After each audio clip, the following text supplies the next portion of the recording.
So we started this project not only to save the tortoises, but find a way to get conservation value through this restocking and restoration program.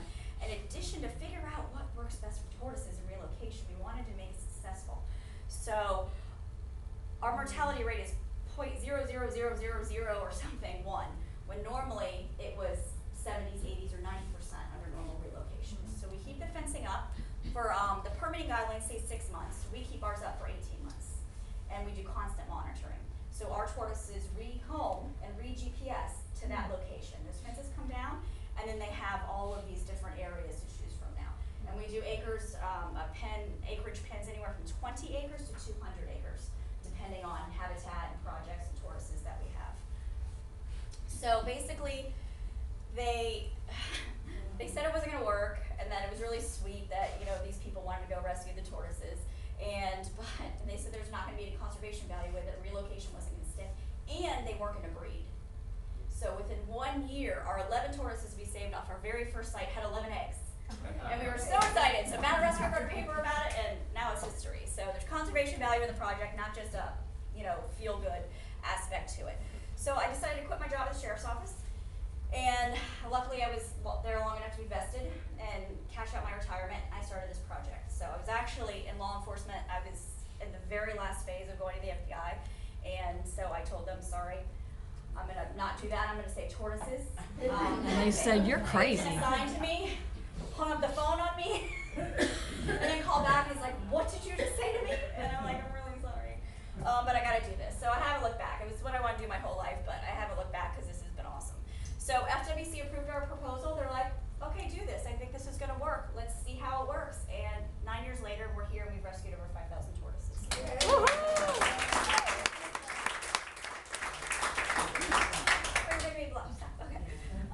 So, like I mentioned, we rescued 11 tortoises off the first project in Ponce Inlet. A year later, they had 11 babies. And then the rescue, I'm telling you, this was pretty awesome. I made a video about it, and so I presented at the city council meeting and in front of the city manager and everybody, and they all cried. They had to take a break. And it was the coolest feeling because, you can make anybody cry with puppies or right. All the furry creatures. They were crying over shelled animals. It was the coolest thing ever. So they decided that they were going to prohibit incidental take in their city. They said, the actual city manager and the commissioners came out to the dig with the developer brought their kids, and it was a big, huge deal. So they decided that it doesn't matter if someone owned a permit, they could not use that permit in their city anymore. How did they get away with that? You can be more restrictive, you can't be less restrictive. So if his city decides, we don't want this, we don't want that, they can be more restrictive, but they can't say, oh, we're not going to listen to your state rules and you can do whatever we want, and we're going to ignore your permits. So they can be more, just not less, on anything pretty much. Wow. That's So good this to is know. how it's done. Now this is kind of the nitty gritty of it. This is the physical operation of relocation. So all the other stuff is education and fun, but this to me is the real fun. So I get to dig big holes, and dig in the dirt and save tortoises. So I'm happy. But see those big, huge machines? Those are the machines you see that go onto these properties to rip up the ground. We also use those same machines to save these tortoises. The backhoes that have teeth, right? Mm-hmm. We have a sand blade, so it's a flat edge blade that go on those teeth, and that is state law. No one can relocate tortoises without having a sand blade on there for the reason that you saw in that picture earlier. So we use a very specialized backhoe operator. We vet every single person that comes onto our project, whether it be volunteer or paid staff. It is not a job where you're going to make money, so you better love what you do. And if you don't care about these tortoises, I don't want you on that machine, and you will not be allowed in this project. So every single guy I've got working on that backhoe loves tortoises and will do anything for them. And they've been with our pretty much the entire time, all 9 years. So, because you have to be delicate, you have to take your time. You have to take orders from me and be okay. Because the ground, I say me, but the ground person, because whoever the ground person is has to be able to tell that backhoe at a moment's notice, you have to stop. And that person can't just be like, whatever, I'm not going to listen to you, or be in their own world because you can kill a tortoise that way. So whoever is giving the orders on this side of the backhoe, we need someone on that machine that is willing to pay attention to whoever is back here on the shovel. And you'll see what happens here. That's me at the bottom. So you see how tall I am, 5 foot nothing. So this is me underground, and that is a 12-foot pole. Wow. Wow. So for perspective, so this is where we are. So here's the mouth of the burrow. Okay, so I'm here digging out with a shovel, and then I've got the backhoe at the back pulling off this dirt from behind. So y'all can see how that works. And so that way, this person here, whether it's Tim or me or whomever, needs to be able to communicate directly with him in case we see something that he doesn't to save a tortoise. Because that happens a lot. They'll move around in that burrow. We have no idea where it's going outside of that pipe. We put that PVC pipe in that hole for two reasons. For direction, well, three. Direction, see how deep it is at that moment. Sometimes we put the pipe in and it just keeps going, like you can throw the pipe down the hole. So we do it for direction, and if for some reason the burrow collapses, and this often happens when either there's too much rain or too little rain, so it's like sugar sand, we know where that burrow is and can keep digging. So basically we just keep putting that pipe in, and he slowly pulls dirt with the backhoe from behind, and we slowly shovel it out until we open up that hole and we see exactly where it's going. Keep doing that until the end. Even if we find the tortoise some way middle down, we still dig to the end. There may be another tortoise in there because of breeding, or a tortoise was out and ran in there for shelter because they felt the vibration of the machine, or there may be other commensals in there we want to save too. Yes? I just want to protect you. I operated a backhoe for a few years, and you shouldn't be in that hole like that. I'm serious. No, I'm dead serious. Yeah. Because I have had a lot of them just go. Oh yeah, we have very experienced people with 30 years experience, and we follow all OSHA guidelines. We have to be at the bottom right there to get the tortoise because that's where the tortoise is. Yeah, and it's hard to see from there, but those walls are really far back. So you can't see it from They don't perspective look there. like I know. it. You can never see it in a Okay, I just two-dimensional wanted to image. throw that out. Oh, absolutely, yeah, trust me. And we're always looking for collapse, that's why we have two people. But we have to dig down to the end chamber, so our operators, it doesn't behoove me to die and not save any tortoises. So, and they want to get paid, so everyone's super careful. You should wear a harness with a strap attached to it that's up on land. No, seriously, I just saw this TV show where this guy got buried in a corn silo. Oh, wow. Honest to Crazy. God. Yeah. Well, we Yeah. are super careful. Yeah, we take the Especially only, if you have this harness. the only thing we do, we pull the walls back. So the most that we could ever, let's say a wall collapsed while I was down there, we're always looking out. So, and it's one of those things, it's like a sixth sense. I know what falling dirt sounds like, and I know what the yelling sounds like, so I run out. But he pulls the walls so far and wide apart, so even they don't collapse and fall over, they slope down. So the standards are that at most, I'll be buried up to here, that's how wide he keeps it. So no matter how high it is, he's gonna keep it as wide that if a wall does cave in for whatever reason, it's gonna come up to maybe mid-calf. So we would never, ever trench anybody in. Someone actually died doing that in Winter Springs, I think it was. He dug tortoises and they trenched it. They were just trench diggers basically, and they did not keep those holes super wide. So we keep them super wide. We've never had a problem and never plan on having one because safety is our #1 concern. Can't save tortoises if we're Did you dead, find so. tortoises in that hole? Yes, found a tortoise in that one. And this one actually was very difficult because this one burrowed down and then was sitting up on a shelf. They do all kinds of weird things down there because the water table changes. So during the rainy season, sometimes those burrows are, because they dig down to the water table, we pull them out of muck. I mean, they're underwater completely. I'm saying popping them out of completely flooded burrows. So sometimes they'll dig kind of an upper chamber or dig in a different direction real quick and have that for when it gets really super flooded. And they can't hold their breath about 15 minutes. So when you see flooded burrows, I get this question on, I need to add it in my presentation, but don't worry about it, they are just fine. They'll stick their nose up into pockets of air in their burrow, or they'll just float up to the top. You'll see the little nose come out, you'll see the little noses everywhere, and then they'll go right back in for 15 minutes, right back out, and they're just fine. How long does it take to do that? A couple of days to dig a trench? Well, it depends. Those, I show the deepest ones, obviously for effect, so you know that's the deepest ones we have to dig. That will take hours. And sometimes we have to use 2 backhoes, and then they have to bench down. So if they bench down, they have to take entire walls out and then bench down because their boom is about 19 feet. And so we're digging a 25-foot burrow. They've got to bench down. So absolutely, but it takes days for projects. We've got some stats on here right here actually. Longest project, 3.5 months. And it was 700 burrows. Wow. They were deep. So yeah, it was during the summer, of course. Why wouldn't it be? So, Oh yeah, of course. It was like every day at 4 o'clock, we were about to pass out. But so our longest burrow excavated was 65 feet. We always measure it back to back, pipe to pipe on our way up. Try to be as efficient as possible because we need to all of our operations come from grants and donations, so we want to use that money as effectively as possible to save as many tortoises as we can. So anything that we can do to multitask or double up with to be more efficient, we do. So we measure the burrow on the way up as we're carrying that tortoise out of the burrow. And deepest burrow excavated was 26 feet deep, so deep. So largest male tortoise, you'll see the picture of him next, possibly on record. It's really hard because not everybody records or submits the information on recipient sites. But we think we might have the largest male on record. He was over 20 pounds, a live tortoise on record. We've dug over 10,000 burrows. I said approximately, but now this past year we've definitely done over 10,000 since we started it in 2006. Now the operation started in 2006. We came up with the idea and proposal and worked on making it happen and executable in 2005, and it actually started in 2006.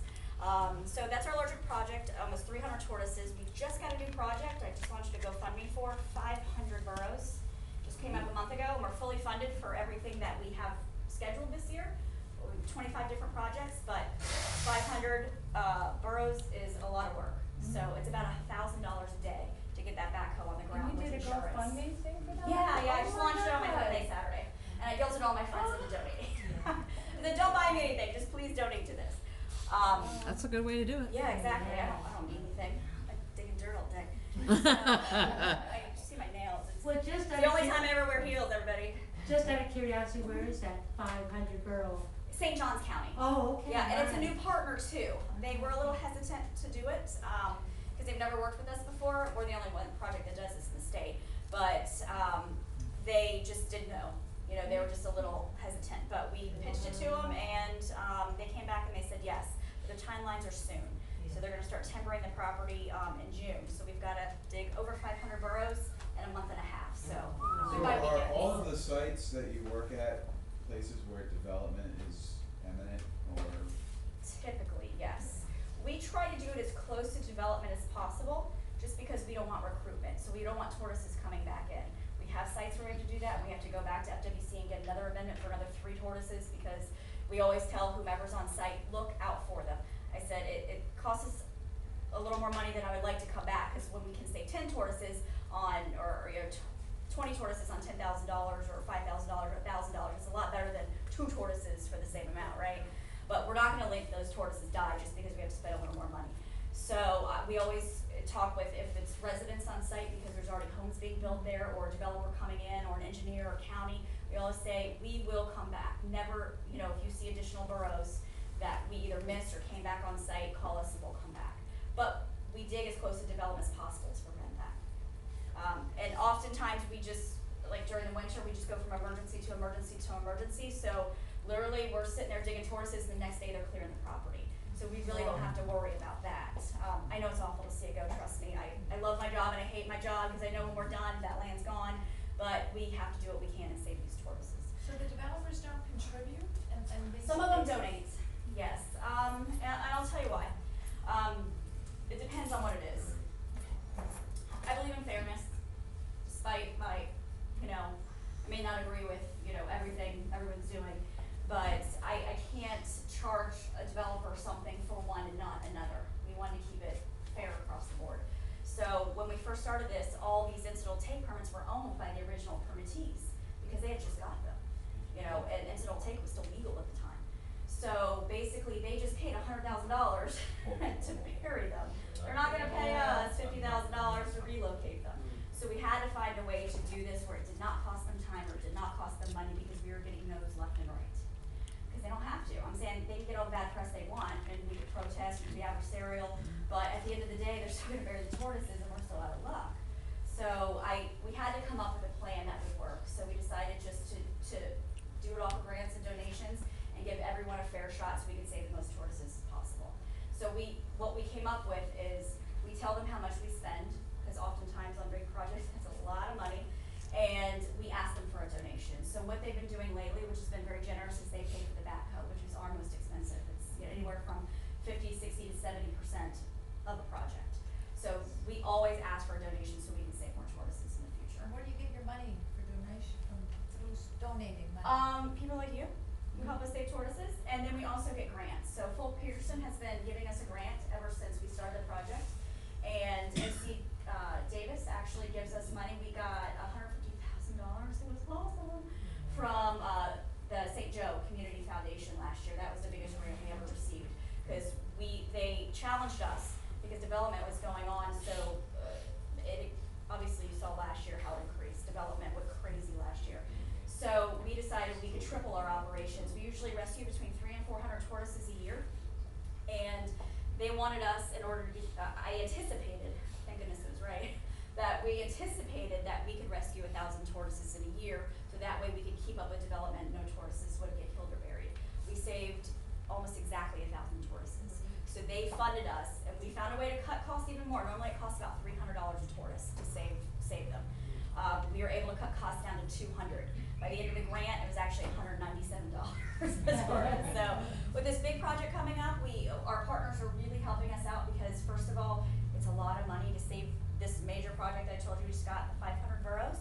It's gonna be over 300 tortoises and 45 days in the field, so it's gonna cost like $60,000 to do this minimum, between 60 and 90. But our partners are chipping in because it's so near, like we can't raise that much that fast. So they're chipping in and helping us. So now it's only gonna cost us $30,000. So we're gonna cut costs by 2/3, which is awesome. I would think that there's gotta be some way to tie in, especially in a project that size, the scientific value of what you discover, the way they're Oh, two absolutely. scientific organizations, you know, biologists and that, where you guys could work in conjunction together with money also Yeah. for you to. It's hard when it comes to that, because there's so many masters and doctoral students doing that under either grants or volunteer work.